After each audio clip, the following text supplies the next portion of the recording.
Perkenalkan, nama saya Fajri Salamin Kodiri, kuliah di Universitas Unmu Jember, Politik, Prodi Ilmu Pemerintahan.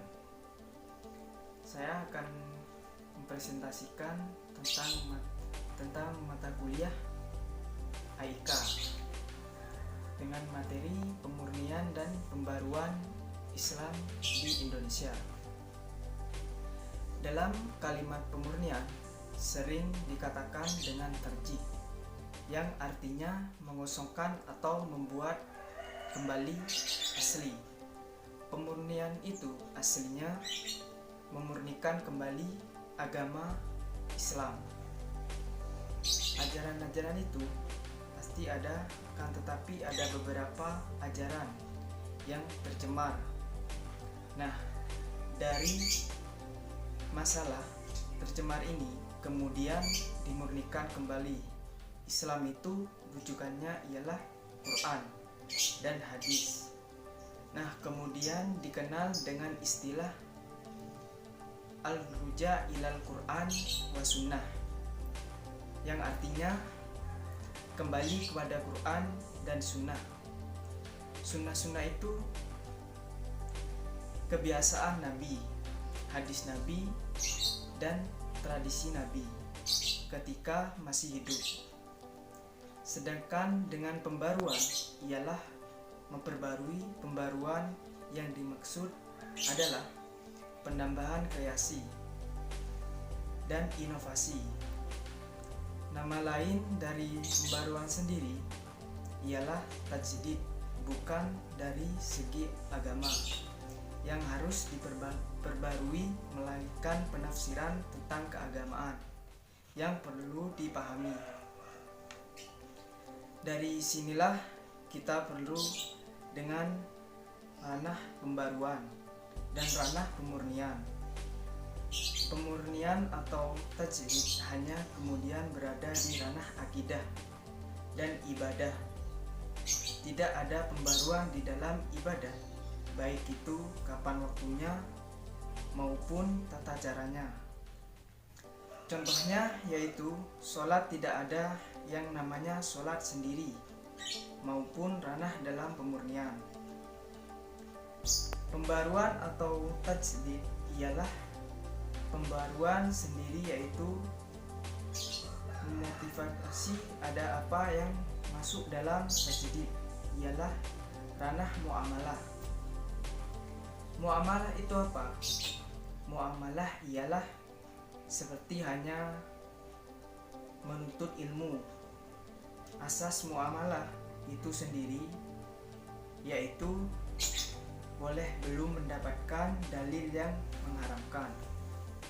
Tentang pembaruan atau kemunduran Islam, yaitu kemunduran Islam dalam peradaban Islam ada perputaran sehingga menjadi jaya. Faktor-faktor apa yang terjadi yaitu umat Islam sering suka dengan tasawuf. Kemunduran itu sendiri sebagai oleh diyakini karena berasal dari perkembangannya secara meluas pola pemikiran tradisional. Kelemahan umat Islam tersebut disebabkan oleh faktor-faktor, yaitu yang pertama, umat Islam kurang menjalankan akidah Islam yang luas. Yang kedua, umat Islam kurang melaksanakan hukum Allah. Yang ketiga, umat Islam kurang menerapkan amal ma'ruf dan nahi mungkar. Yang keempat, umat Islam terjebak oleh keduniawian. Yang kelima, umat Islam terpengaruh oleh arus pemikiran orang barat yang merusak. Tidak ada semangat untuk maju untuk peradaban dan budaya keimanan yang sedang menurun. Itulah faktor-faktor yang terjadi pada kemunduran Islam.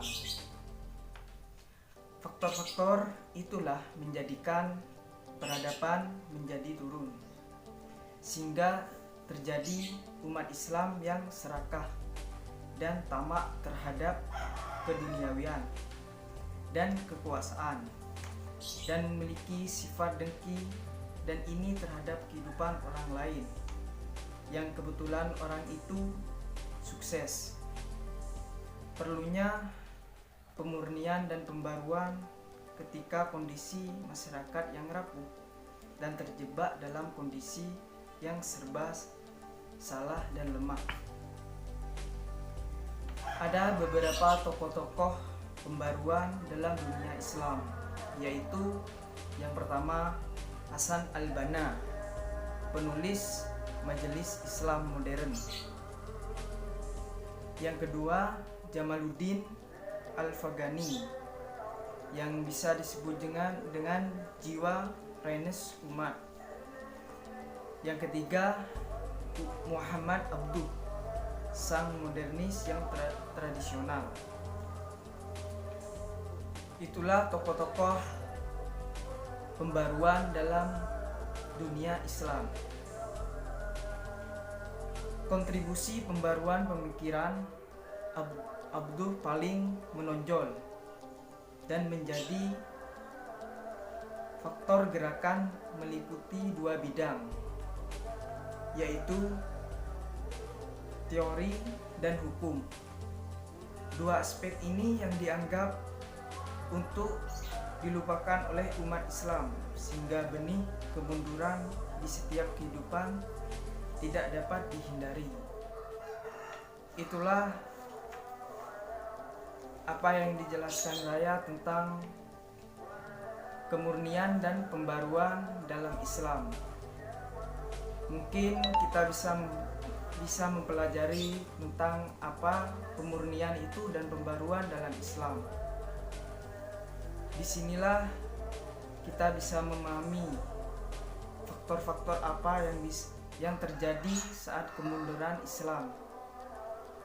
Mungkin dari itu penyampaian saya tentang materi pemurnian dan pembaruan Islam. Terima kasih. Assalamualaikum warahmatullahi wabarakatuh.